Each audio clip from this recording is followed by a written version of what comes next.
You're tuned in to Chromebooks Today, the podcast where Chromebook news and views collide. If you need the show notes or just want to say hi, visit us at Chromebooks.today.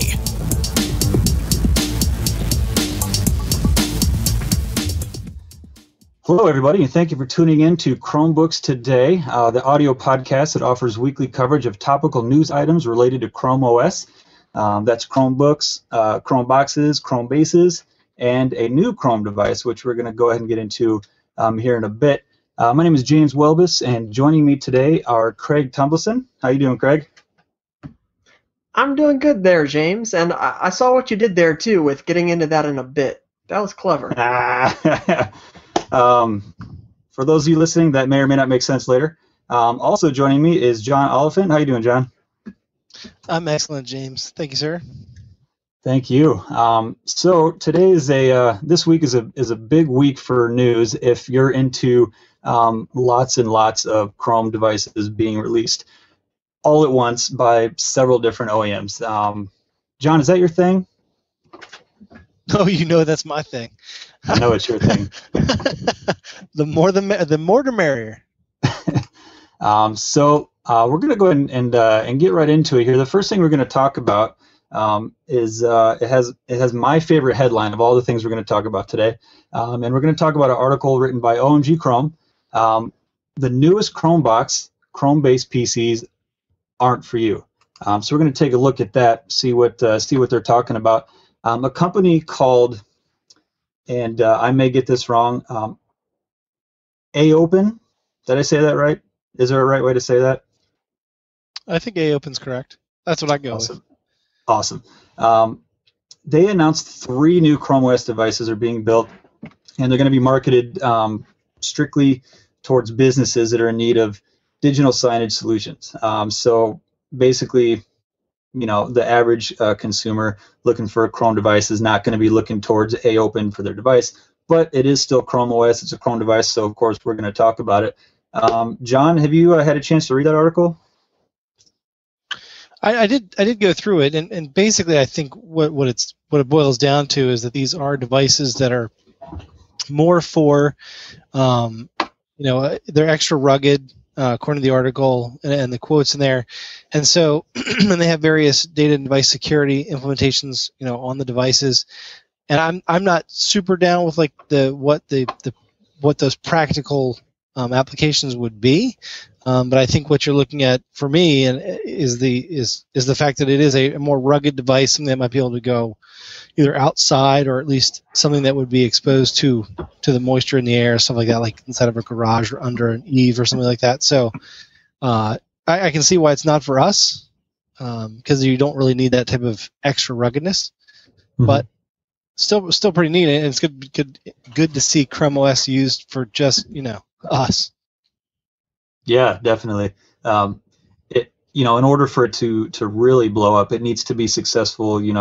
I believe it needs to be successful everywhere possible. You look at Macs, and Macs are successful among wealthy consumers, but you don't see them a whole lot in businesses. Windows kind of has the business enterprise market kind of locked up, and so it'd be really nice to see Chromebooks kind of infiltrating that market. They're already making huge progress in the education market.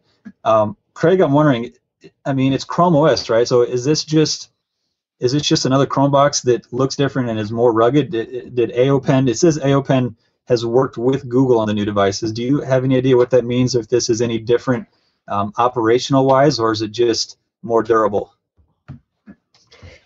Well, I think that's a great question.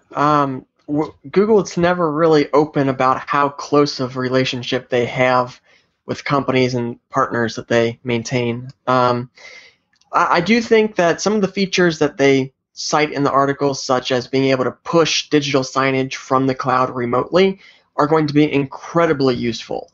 I can remember at least 2 or 3 different occasions where I was driving down the highway or going through a city. I spotted a billboard, and it had the Windows XP blue screen of death. And I just love it every time I see it. So we know that it's XP... a Microsoft advertisement. It is, essentially. We know that Windows XP is still pretty popular with embedded systems, whether it's ATMs, digital signage, or otherwise. So I see this as Google saying, hey, we see an opportunity. These people are going to have to upgrade at some point. Let's make sure that what we can offer them is competitive with what Microsoft can. So I'm completely open to this, and I'm excited to see what Google can really do in this space.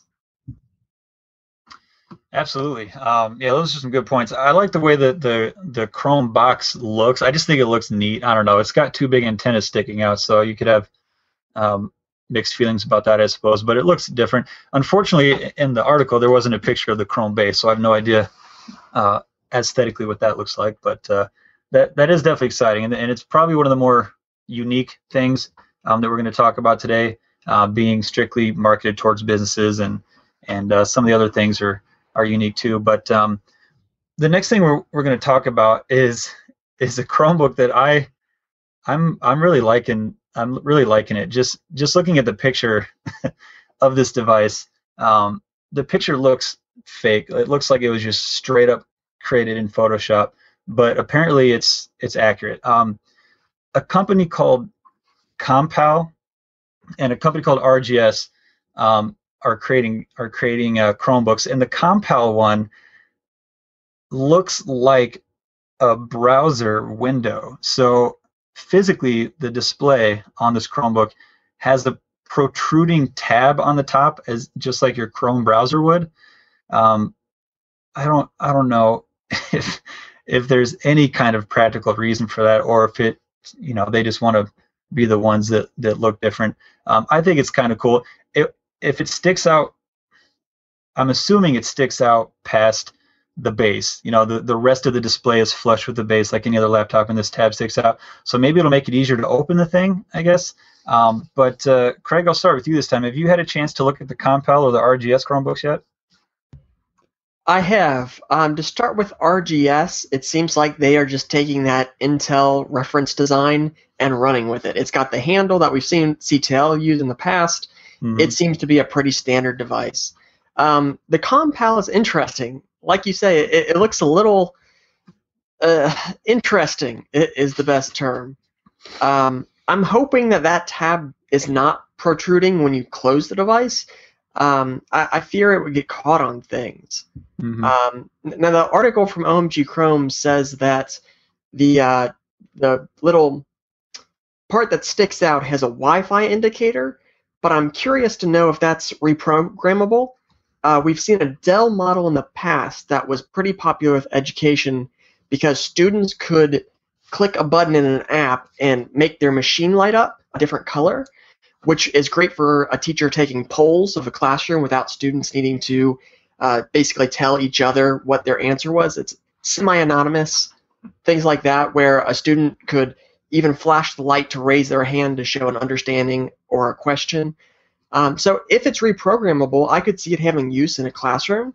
And I'm excited to see novel ideas like that start to become more common.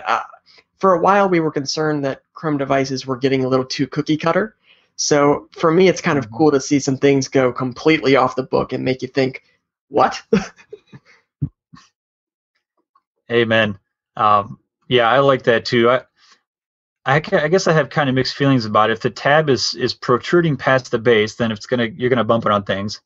And then if it's not protruding, if it's flush, that means that you're leaving part of the base exposed, which according to the picture looks like would mean part of the touchpad would be exposed even when the lid is closed. So I'm not really sure either one of those options is ideal, but I guess it looks cool in the picture. It is interesting, like you said. And yeah, the RGS, it looks durable. It's got the handle, kind of ugly, honestly, in my opinion, but it looks rugged. John, do you have any thoughts on these two Chromebooks? I personally, I've never even heard of Compal or RGS. Do you have any experience with those two brands? No, I'm afraid I don't have any experience with the brands themselves, but I actually like the design of the tab, and I think it probably will not protrude when closed. But either way, it doesn't matter. What I do like is the name of that model. It's called the Atlas, which I think is just an awesome name. And the other thing is that the specs on these models are looking like, at least for the RGS model, they're definitely running with the Bay Trail. So I'm not a huge fan of that because I think the Bay Trail's a little weak. But that's just I'm with you on that one. Yeah. Yeah, I totally agree. It seems to be the thing, though. Pretty much every Chrome device that's being released recently seems to either have an ARM chip or a Bay Trail chip. A couple exceptions, of course, but they definitely seem to be the standard, and they have their advantages with the battery life and the fanless design. But personally, I prefer to see some better performing devices, which they are out there. Don't get me wrong.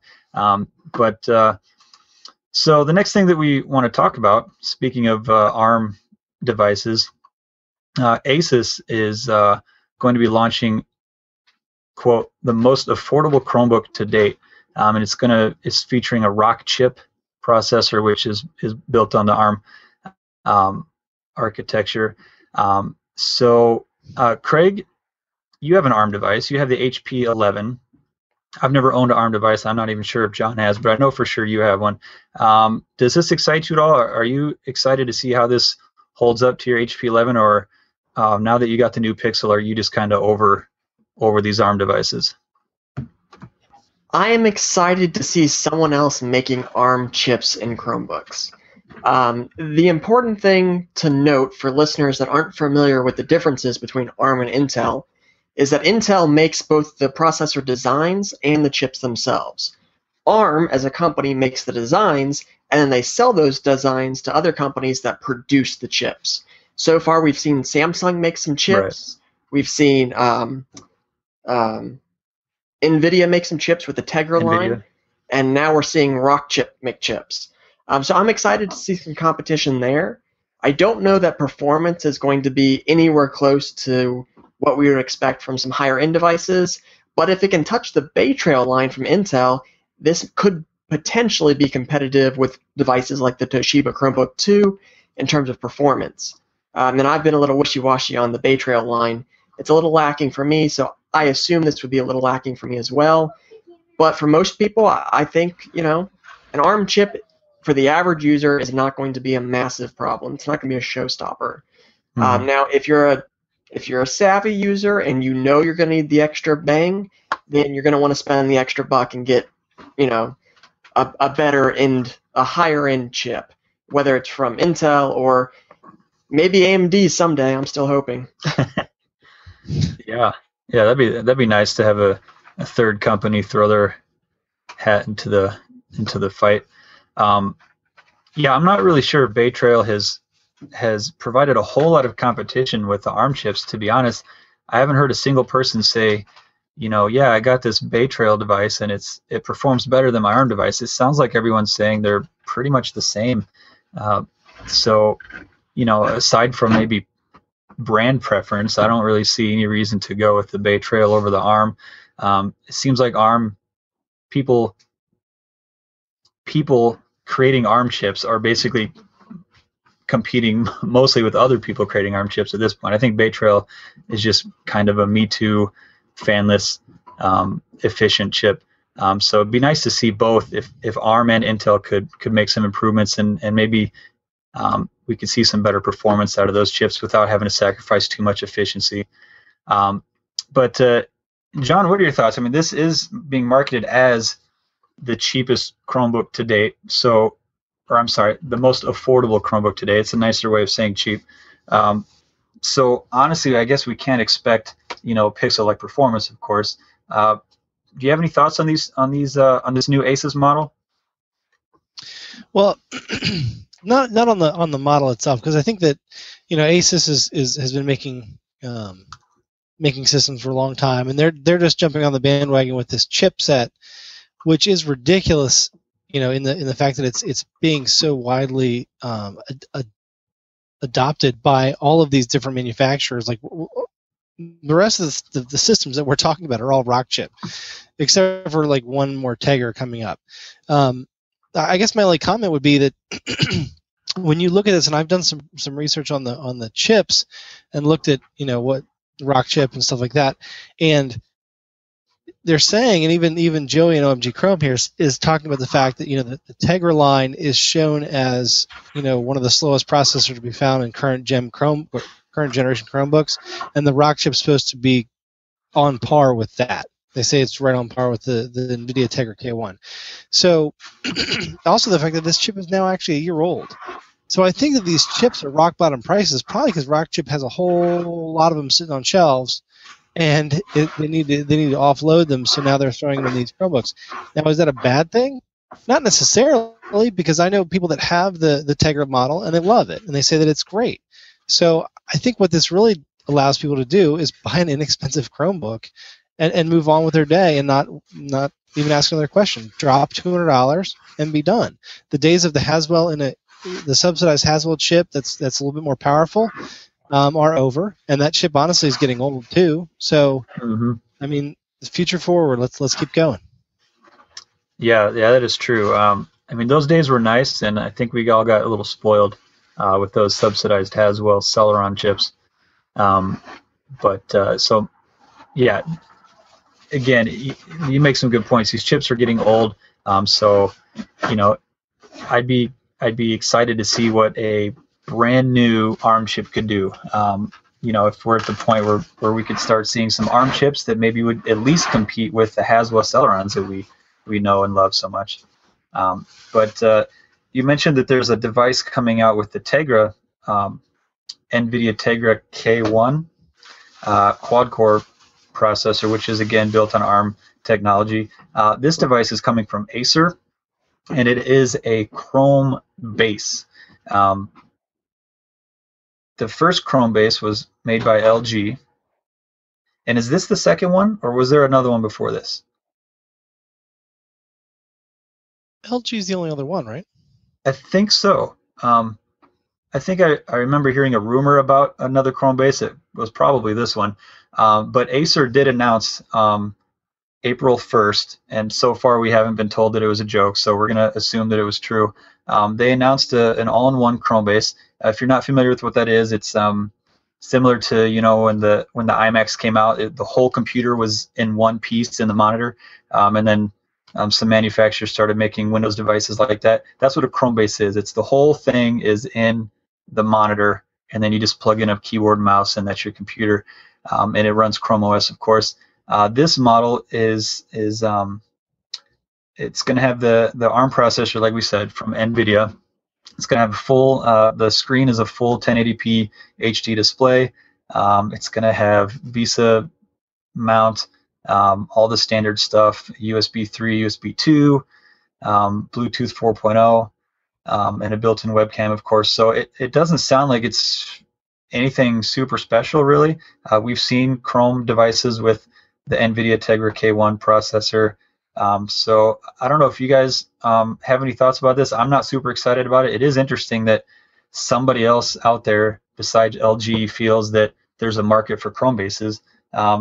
Craig, what do you think? Is there a market for this device, or is it just kind of buy a Chromebox instead? I think there's definitely a market for it. I'm not sure if the market is consumers, though.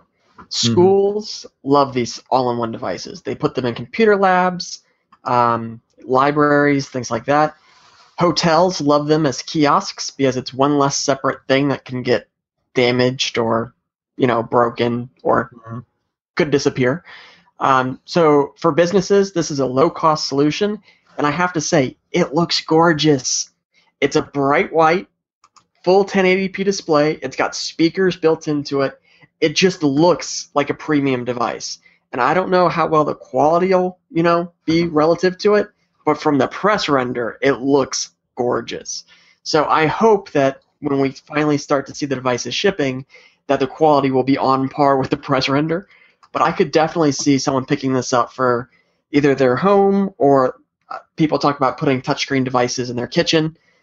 This might be a good example. I don't know. It's 21-inch display, I believe, so it's going to be pretty large for a kitchen, but a little bigger than a tablet, but it would have speakers, and, if you really need the full 1080p to see all of the ingredients necessary for what you're cooking, it's an option, I think. Yeah. Yeah, I can see that with the ARM processor. I'm not sure it'd be great for consumers either, because I mean, I just feel like when you're sitting in front of a desktop, it should be kind of your workhorse. You know, it's not portable. Usually you sacrifice performance for portability with a laptop. I feel like my laptop shouldn't be performing that much better than my desktop. So yeah, I'm not sure if a lot of consumers are going to be getting a Chrome base, at least not this one. But I definitely think you're right. I think kiosks and things like that, churches. I know at my church you check your children in by going up to a computer kiosk. So I think that'd be a great way for a lot of organizations to save some money and simplify their lives. I didn't actually see, so far everything we've talked about has come from OMG Chrome. This last one about the Chromebase came from Chrome Story, and I don't see a picture. You mentioned that it looks beautiful. I don't actually know what it looks like. It looks like Denson had a photo there. I don't know if WordPress is being a little iffy tonight. Something's going on with Denson's It site. sounds like WordPress. We can grab a photo and put in the show notes if it's still not working by the time we publish. Yeah, that'd be cool, because I would like to know what it looks like. I liked the way the LG Chromebase looked. I like the way all-in-ones look. I think they just look slick. Well, this one's different in the fact that and Craig, correct me if I'm wrong, this is one of those ones where the bottom actually touches the ground all across the front. Unlike the LG, would actually the monitor was kind of lifted off the ground all the way. That's no good for tall people like myself. I need the monitor to be up. Interesting. Yeah, we'll try to find a picture of that and throw it in the show notes. And maybe WordPress eventually will let us see Dinson's photo too. Speaking of cheap / inexpensive / easily affordable Chrome devices, a company that I believe we have talked about in the past, CTL, is launching the education's cheapest 4 gigabyte Chromebook. So there's some qualifications there. It's a 4 gigabyte Chromebook, which is good. I feel like that should be the minimum. There are a lot of 2 gigabyte Chromebooks out there. I just don't think that's enough memory, and I don't think memory is expensive enough to be cutting costs in that area. So it's a 4 gigabyte Chromebook marketed towards education, and it's supposed to be the cheapest one. It is looks pretty standard. It's got your 1366 by 768, so it's a HD screen, but it's not full HD. It's 11.6 inch. Again, very typical. The Acer models were that size. Lots of Chromebook models are that size. 16 gigabytes of storage. It apparently has a micro SD card slot, which I think is not very standard. My Chromebooks all have a regular SD slot. I don't know if that's I believe it, because when I look at the picture, most of the base is super thin, and it's only thick up towards the screen, so it makes sense that they'd be trying to cram all the ports in that little bit of space there. So that's kind of unique, I think. Craig, are you aware of any other Chromebooks that have a micro SD card slot? Not off the top of my head, no. The design actually looks, it reminds me of some of Samsung Ultrabook designs and their new Samsung Chromebook 2 or whatever they're calling it this week, where it's that very, very razor thin toward the edge, and then as you move from the edge up the keyboard, it gets a little thicker. And the Acer C720 has kind of a tweaked design of that too. But it's an interesting look. I'll give them that. The Acer is actually the same thickness all the way through, but the way they design it on the edge, they kind of round that corner, so at first glance it seems thinner in the front, which I think is kind of a genius design. It kind of tricks you into thinking the Acer is thinner than it really is. But this new one, I think, really is as thin as it looks. It looks super thin in the front. 3/4 of the device is super thin, and then the back is kind of chubby, so you can get your USB ports and power in there. John, what do you think, man?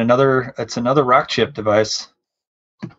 Yeah, this one's packing 4 gig. So where the rock chip might fall short to process the data, now you're almost producing twice the speed in certain applications where you're going to give the system a little bit more breathing room. So sometimes that means that less stuff's going to flow through the processor. So, excuse me, with a 4 gigs of RAM, is it a game changer? Not necessarily, but it definitely helps in situation where you are underpowered. Mm-hmm. Yeah, and it looks like there is actually a 2 gigabyte model and a 4 gigabyte model, the J2 and the J4. And they do look like they're fairly inexpensive. You can get the 2 gigabyte for $179, or they can get a package that includes the Chrome device management license for $199. And then for the 4 gigabyte device, you're looking at $209 and $229 with the Chrome device management. So they certainly are inexpensive. I don't think I've ever seen a Chromebook brand new for $179. Yeah, one thing, it is being marketed to education specifically, and the reasoning apparently is rugged designs, although that's all the details I get from the OMG Chrome article. I don't think CTL really gave a lot of details as to what they mean by that, but if you trust CTL, they're saying it's rugged. So I don't know. It doesn't look, just looking at the picture, if you looked at the Dell Chromebook that was marketed to education, you could just tell by looking at the picture. That looks beefier, looks more rugged. That the RGS model we looked at looked kind of beefy. This one looks kind of thin. I'd be scared to give it to kids, but they say it's rugged, so I'll just trust them. Well, the original CTL Chromebook was based on the Intel reference design, but it had a few tweaks. For example, it had a spill-proof keyboard. So that may be something that isn't quite showing up in the photo here, but might be included. I can only speculate. Sure. So details like that can be important. I do want to cut you off, James. I added something to the show notes. Uh-oh. Let me take a gander here. Apparently, we missed yet another new model, and this is one that is kind of important. I think people are going to be excited about it. And I can run with it and give you time to read the article. ASUS has announced a $249 convertible Chromebook with a touchscreen. What? Yes, that seems to be the reaction from the general public. So it looks similar to a tablet in that the keyboard can flip all the way around, but it's dissimilar to true transformers in that the keyboard is not detachable. So you can turn it into a tablet by flipping the keyboard around, but you can't take the keyboard off like a Surface or something like that. It's also got a smaller size. It's only got a 10.1-inch display, so that's the smallest Chrome device to date, with a screen built in, I should add. So it's going to be interesting. I've seen a lot of interest in it. I don't know. What do you guys think? Well, given that the keyboard is not detachable, this is going to be probably the heaviest tablet you've ever held, which may be part of why it's smaller. But I think probably mostly it's just because tablets are 10 inches. That's standard, 10 inches or 7 inches. So I'd be interested to see how heavy this thing is, if they were able to cut down on the weight at all, since they're not letting me remove the keyboard. But I don't know. I think with Android apps coming to Chrome OS, this might actually be a thing. John, what do you think? You think a Chrome OS tablet is useful, has a place in this crazy world of ours? No. So I think that maybe in like a year, but I did read an article that the weight was actually kind of heavy for a tablet, right? So, and we've had this conversation a couple times about weight, and then also when I had the yoga model from Lenovo, now theirs was an education model, so that was supposed to be a little bit tougher. But from what I've heard, I can't remember where that article was, but the fact that there isn't, and Dinsan mentions it, there's a lot of bezel around the screen, which is the same thing with that yoga model, as well as the weight of this thing. It's way too heavy for a 10-inch tablet, right? I mean, I think they said it's almost 2 pounds, which sounds like nothing, but when you're holding a tablet these days, 2 pounds is way too much. So I think that that you're going to run into that portion of. I just don't think that. I also don't like how the Yogas or the, what do you want to call these? They flip and then the keyboard's laying on the ground, because you never, I don't know, you just don't ever have a flat surface enough to do that whole thing where you do like the thing where it makes a display. I just didn't really, not really a fan. Lenovo had that other one, and then so I'm just not a fan. I agree. I don't like holding on to keys on the bottom. Like when I'm holding onto a tablet, I know that they disable the keys because they're not idiots, but I just don't like. It feels funny to me to be pressing keys while I'm holding onto my tablet. I honestly used to poo-poo, to use one of John's favorite terms, the idea of a Chrome OS tablet, until I tried to use an Android app on my Chromebook, and it was a horrible experience because I was using a mouse to operate an app that was meant for my big, humongously obese, according to Steve Jobs, fingers. So honestly, if more of these Android apps came to Chrome OS, maybe a Chrome OS tablet would make a little bit more sense. But if they're going to do it, detach the keyboard, because like you said, that's just a heavy tablet. I don't want to carry around a 2-pound tablet, and I don't want to be pressing buttons while I'm holding my tablet. I want it to feel like a tablet, and I want to just be able to stick a keyboard on it when I want to be productive. That's really interesting, Craig. Go ahead.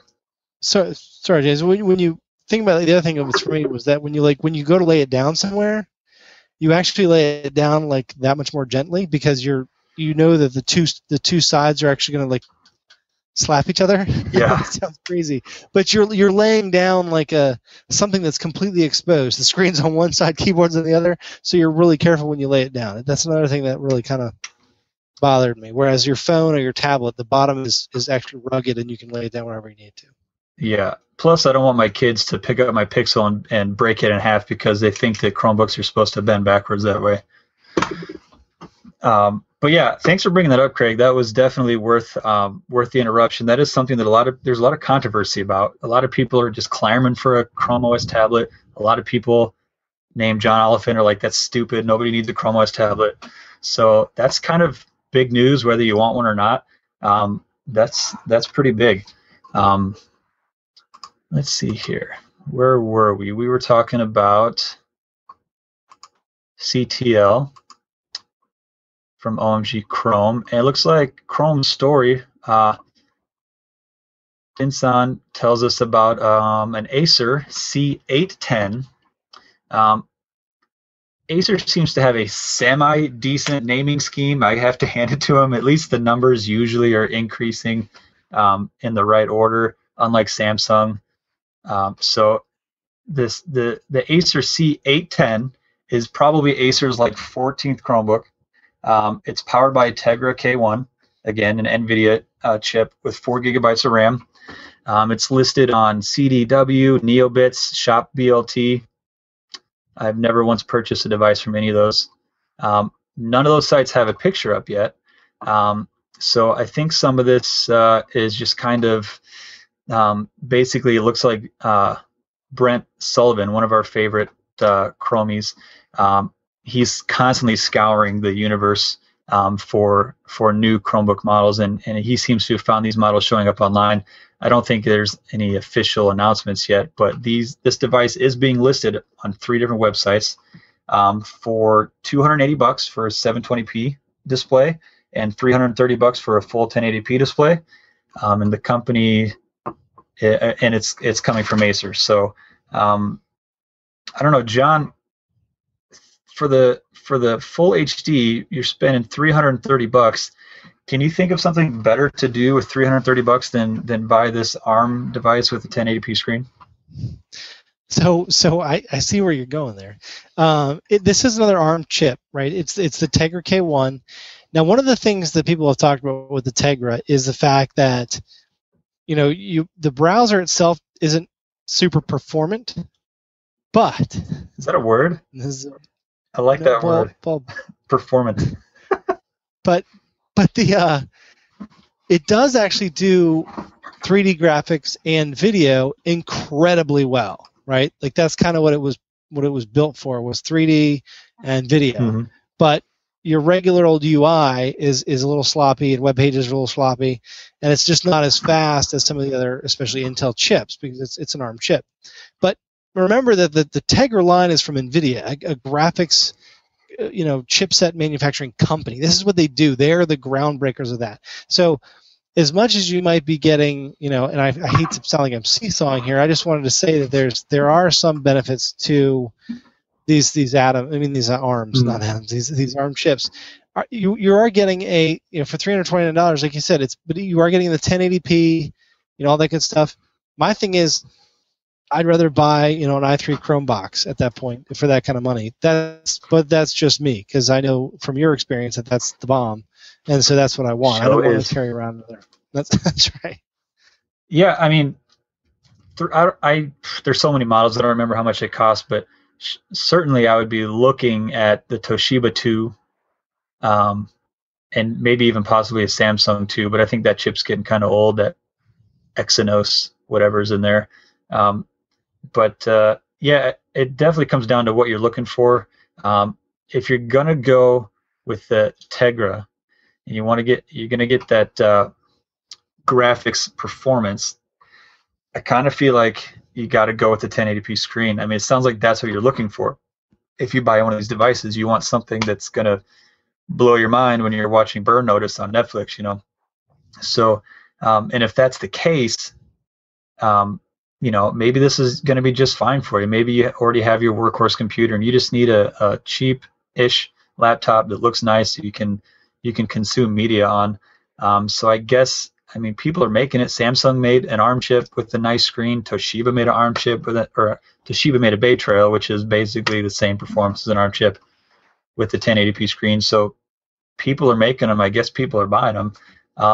Craig, what do you think? Is this you also have an ARM chip with a really nice display. Assuming that your HP didn't have the super cool micro USB charging, do you see any reason to buy this over your HP 11? Well, the battery life. The HP 11 did not have amazing battery life. If I were to buy an ARM-powered device today, it would probably be the Acer model, the consumer Acer model with the full 1080p display and the Tegra chip. I've heard the battery life on that is phenomenal, and with full 1080p, that would be perfect. And I think it's a 13-inch, which isn't bad for 1080p. So that would be the model I would choose. This seems to be more designed for education, so I don't think that consumers are really going to have to make a choice of whether or not to buy it. Sure. But like you said before, the Acer must be up. I would venture to guess that they've got at least 1,000 different configuration options at this point. I don't know how they're consistently pulling this off. Yeah, I don't know either. It's they're gonna go bankrupt. Maybe they got something going on with Google or something. Let's see here. So many things to talk about. Okay, Chrome story brings us another story of Chrome. Talking about Hisense and Hayer. So These names are ridiculous. No, Craig and I actually did a little Googling, and Hire actually has a video out on YouTube from them where they interview people, the man on the street, and say, how do you say our name? Because they're actually very popular and a large manufacturer of other consumer products, and people know the name, but they don't know how to pronounce it, and it's actually Hire. Hire. And is it Hisense? How do you say that one? Craig, I'll let you have that one. Where's the video, Hisense? I need to know. It's Hisense as far as I'm concerned, but I also say beta, so who knows? Yeah, you say beta, GIF, and minimum, so I don't know if we can trust Hisense. Oh, that was unnecessarily mean. So the new Chromebooks from Hisense and Hire start at $149. A few articles ago, we talked about somebody else claiming to make the most affordable Chromebook. Sounds like they might have some competition here from these two H companies. looking at the features, looks like we're looking at rock chip again, which doesn't surprise me. 2 gigabytes of RAM also doesn't surprise me considering the price. Guys, are these just 2 more of the same old Chromebooks we've seen over and over again? No. These, What makes them different, Craig? well, I had to get in because, and I'll make it quick because I know John has been has just been obsessed with what we're going to talk about next. So this is my passionate item of the I was going to say, Craig, episode. Craig, you're passionate about this, and for good reason. So I don't rush it. Don't rush it, sir. I know that this is good stuff too. All right, but I will try to keep it short because I know you're dying to talk about what's next, which is kind of the whole Chromebook ideology for what's next. We've got a little bit of news coming up, eh? Yes, yes. So these 2 models are very interesting because of the price point. We've seen low-spec hardware before, but we've never seen it at $150. Now, the higher model seems to be available online. You can pre-order it on Amazon. But the Hisense model is a unique sales distribution model in the form of it will be Walmart exclusive. What? So, yes, you will only be able to purchase the Hisense unit from Walmart. And I think that's an interesting marketing strategy. You've got a $150 price point, and you're targeting Walmart consumers. I think it's going to go pretty well. I mean, if you're looking at selling a device to people that are low income or they're in positions where they need to purchase a cost-effective device for their needs, these are probably not people that are going to need to run Photoshop. They're not people that are going to need to do video rendering. Or if so, they'll do it on their phone and upload straight to YouTube, things like that. So I think for a base model, and that's what we're talking about here, the ultimate base model Chromebook. No luxury, no power windows, base model. I think $150 is a sweet, sweet price point. I've seen some early reviews. Ars Technica did one, and they say that performance is acceptable. That should be on Hisense's marketing. It's acceptable given the context. I mean, sure. James, you use a Pixel. I use a Pixel. We know what Chrome OS can do when you have the Eddie Bauer edition.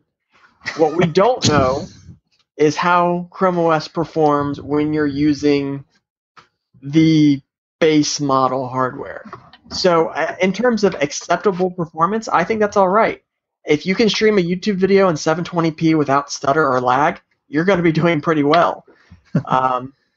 If you can edit some documents for school or work or send some emails, I think that fits the demographic that this is intended to reach. So I am really, really excited about this. And I actually sent a request for a review unit, and I heard that they had already sent their review units out. So I missed that opportunity. But I really would love to get my hands on one of these to test. I want to see the performance. Yeah, that would be exciting to see. I like to think of my Pixel as being the Harley Davidson model edition, but Eddie Bauer works too. This actually does have a micro USB port again, so I don't know if that's just a thing now that we should start expecting. But yeah, that is crazy. $150. I worry because I've seen Walmart's displays, and this is Walmart's Chromebook display. Okay, it's a long table with Windows laptop, Windows laptop, Windows laptop, Windows laptop, crazy bright orange Chromebook, Windows laptop, Windows laptop, Windows laptop. That's their Chromebook display at Walmart. So I'm worried that people are going to buy this expecting, holy crap, I can use Photoshop for $150 because I'm going to pirate Photoshop software. So I'm a little worried that people are going to have some expectations that Walmart's going to let them down on. I have also seen Chromebooks at Walmart with Windows 8 stickers on them. I've seen them offer antivirus software and Office because Walmart literally has no clue what a Chromebook is. They just don't. So that's a little worrisome. But for Hisense, it's probably great. I think these things are going to fly off the shelves, and hopefully those of us over at the Google product forum can help these people out when they're confused as to why they can't play Minecraft on them. John, how excited are you right now? Well, I do want to point out a couple things. One, that the the Hisense model comes with that micro SD card that you talked about earlier, so that's interesting right there. Number two is that, and Dinsun points this out, where he actually says a special thanks to Craig for the information. The higher model, their processor speed is clocked at 1.8 giving him 10 hours, when the Hisense model is actually higher at 2.5 gigahertz and only 8 hours. Wait, so is the Hisense higher or is it Hisense? The Hisense is actually higher in gigahertz for the processor, but lower in battery life. So yes, and finally, I do fear, James, you're the same thing. I picture the pallet where they've unwrapped the pallet and there's just boxes sitting there with handles on them and a big sign that says $150 or $149.99 laptop, right? And people will be like, "Ooh!" and they just grab it, throw it in their cart, and keep on walking, thinking, "Oh, sweet, I just got a laptop for $149."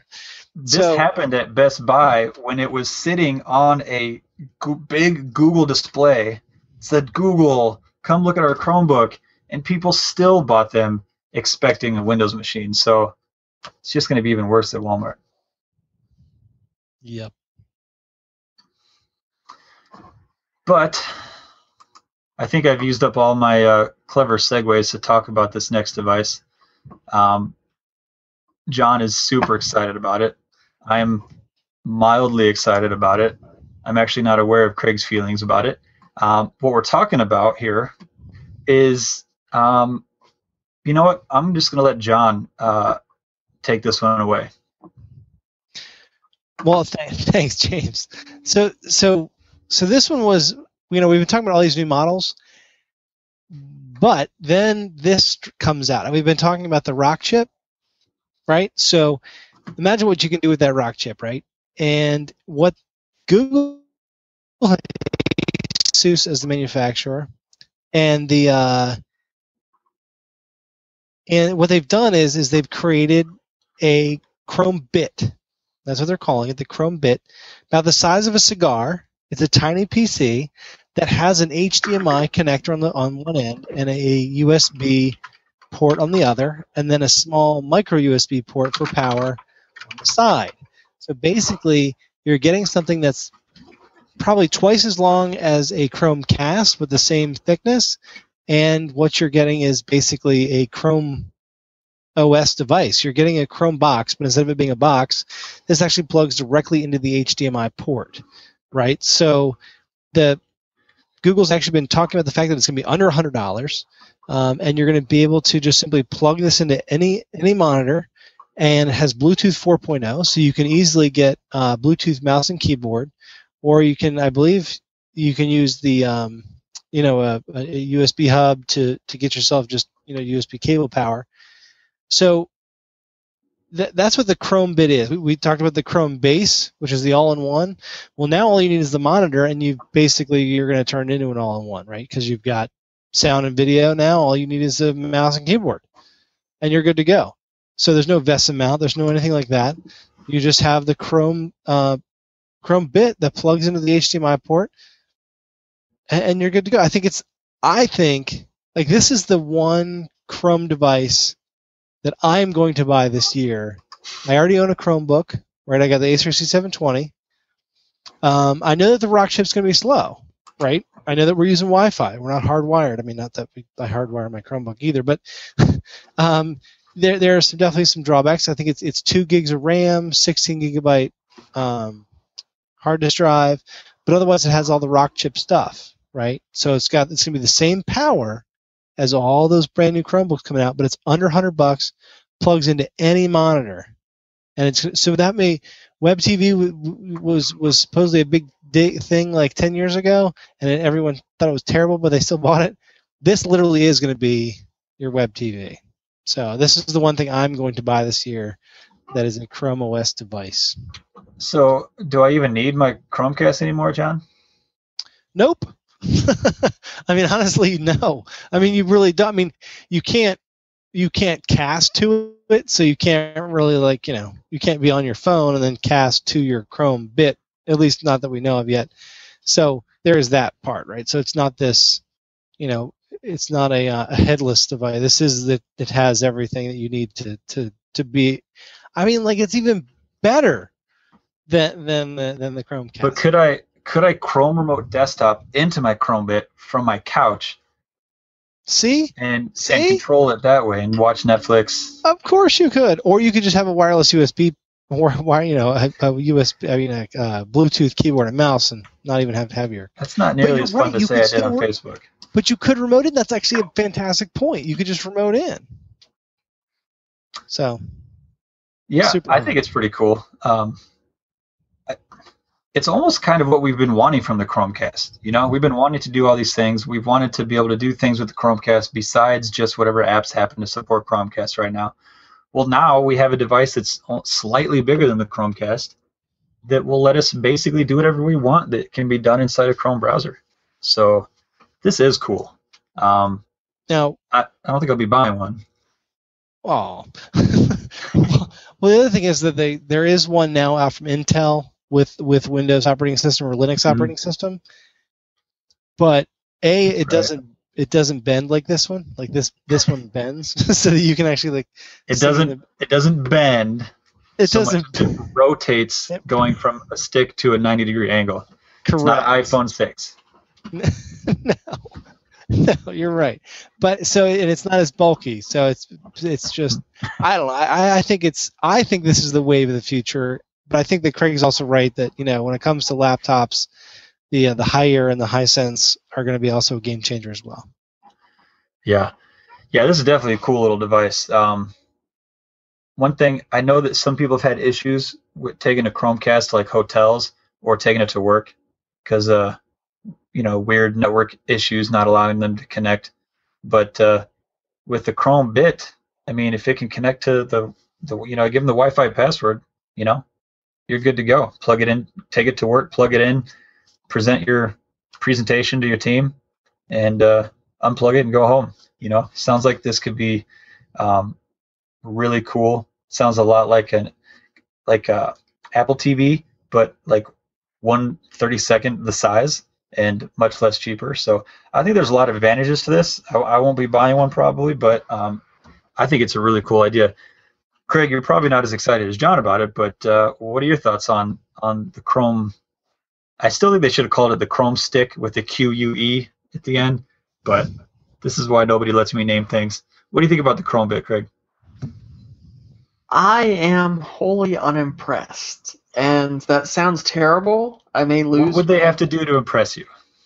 Well, they did impress me. It was called the Chromecast. It was a single-purpose device. It was $35, priced perfectly, and it integrated well with my existing setup. I didn't have to add another device to my home, essentially. It integrated perfectly. I plugged it in, and I never had to deal with it. Didn't have to worry about setting up a keyboard with Bluetooth on the out-of-box experience screen. I didn't have to worry about any of that. It just worked. And my concern here is that this device is not going to be truly portable the way that the Chromecast is, because you will have to take a keyboard and mouse with you on the go.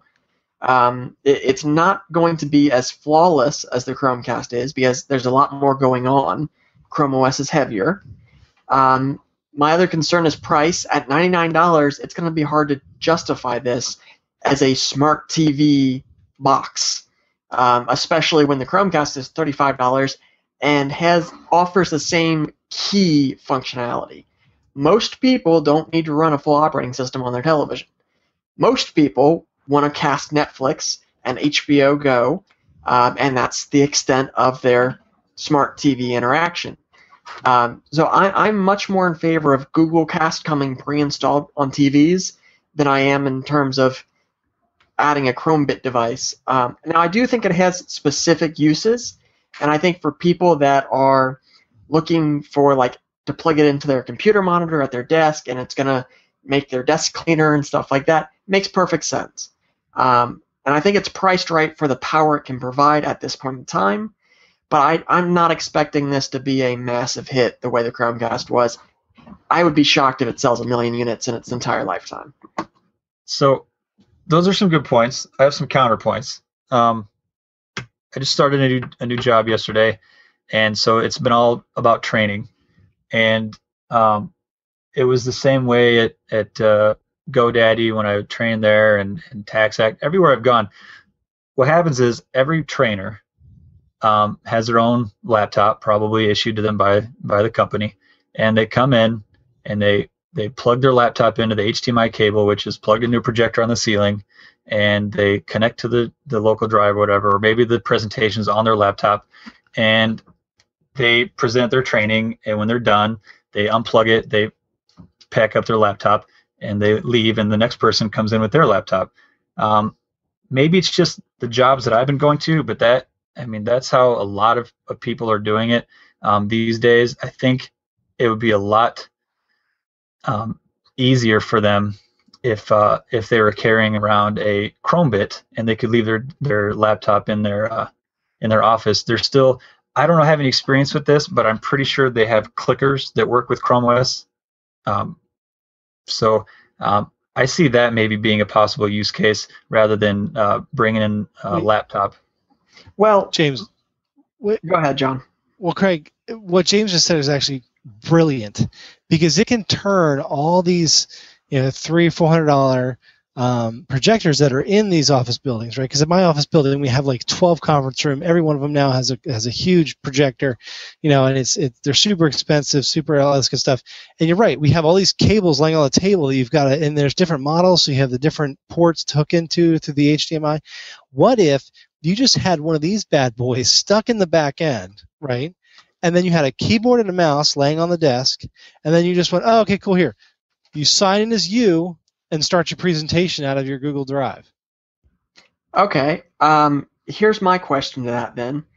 How is that any more efficient in terms of you're adding another device to your management console? It's going to be X number of more devices to watch over, as opposed to plugging in a Chromecast to the projector and being able to connect from your iPad or whatever device that person happens to be using as a bring-your-own-device environment might experience. The Chromecast is not always as easy as you make it sound. I've experienced with other people having issues just setting it up, and for absolutely no reason. Everything else is connected to their network just fine, and they try to connect to the Chromecast, and over it just says cannot connect, retry, cannot connect, retry. And for reasons no one knows, the sixth time they try it works. I think it'd be a lot more annoying for each trainer to come in and have to connect their laptop to the Chromecast every time, as opposed to just signing out of the previous person's account, signing into their own account, like John said, and pulling up the presentation. There's one keyboard and mouse sitting there that they can pull out of a drawer. The trainers aren't having to carry their laptop around with them. I personally would see this as being a lot. And if the projector has a USB on it, they can, I think this is what John was alluding to, just plugging the Chromebook into the projector itself instead of, they usually have a big long HDMI cable that comes down onto their desk so they can plug their laptop in. Screw that. Just plug the Chromebook right into the projector if it has a USB for power, and you're good to go, assuming your Bluetooth keyboard has the range. And if it doesn't, buy a better Bluetooth keyboard, I guess. Well, I guess my problem there is the Chromecast is definitely an easier experience than Chrome OS as a bulk operating system is for someone that has never used either of them before. If you've got an employee that uses Windows as their primary operating system, it's a bring-your-own-device environment, they can install Chrome and use the Chromecast extension to cast their presentation full screen or to cast the presentation individually. And if they're in an environment where Chrome can be managed via policy, you can push that extension out seamlessly. However, if they use this setup, they would have to put their presentation on Google Drive or make it available on the internet somehow, then come in, log in with their company account or their personal Gmail account, or log in as a guest or something, access that on the web and then use it on the computer. And if they're logging into an account, then that device is going to maintain hundreds of little local profiles unless there's some way to automatically delete, only keep 5 at a time or something like that. Power that bad boy every night. That's a lot of extra maintenance, though, John, as compared to a Chromecast, which is, sessionless. There's a learning curve either way, teaching someone how to use Google Cast versus teaching them how to open a folder and open a presentation inside that folder. So I'm not really sure if the learning curve would come into consideration either way. You're going to have to teach them how to do something. I do agree. Some companies are paranoid about keeping their stuff on Google Drive. I've done some research because I've been curious about this. Google Drive seems to be a very secure. It's a little fuzzy, but it seems that it's even can be HIPAA compliant if need be, and Google takes security very seriously. So, but there are still companies that are paranoid about that, and they want to use their intranet or a USB stick. So, depending on in this specific use case, if they're using it for training, if they're a company like GoDaddy who constantly trains people, always just training every day, new people are coming in, then you maybe just store all the presentations locally on the Chromebook. I don't remember how much storage it has.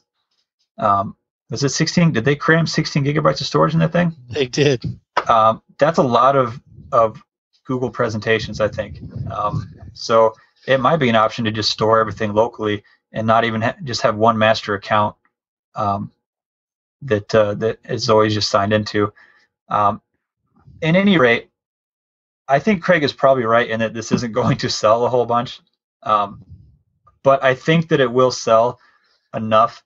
They probably haven't put a lot of money into making this little thing, so if they sell it for $100, they're probably making some money, at least a little bit. So, with Acer making 3 new models every day, they're somehow making money on this stuff. I think ASUS can make a little money on this Chromebook. I think some people will buy it. I don't think it's going to take off the way the Chromecast did. As Craig mentioned, the Chromecast is just too perfectly priced. $35. You know what? It's a little bit of a hassle for me sometimes to get it set up, but for $35, I'm okay with that because once it is set up, it works great. So, those are my thoughts on the Chromebook. Guys, do you have any final thoughts? I think we're kind of pushing our time a little bit here. Chromebook for life. Chromebook for life. Craig?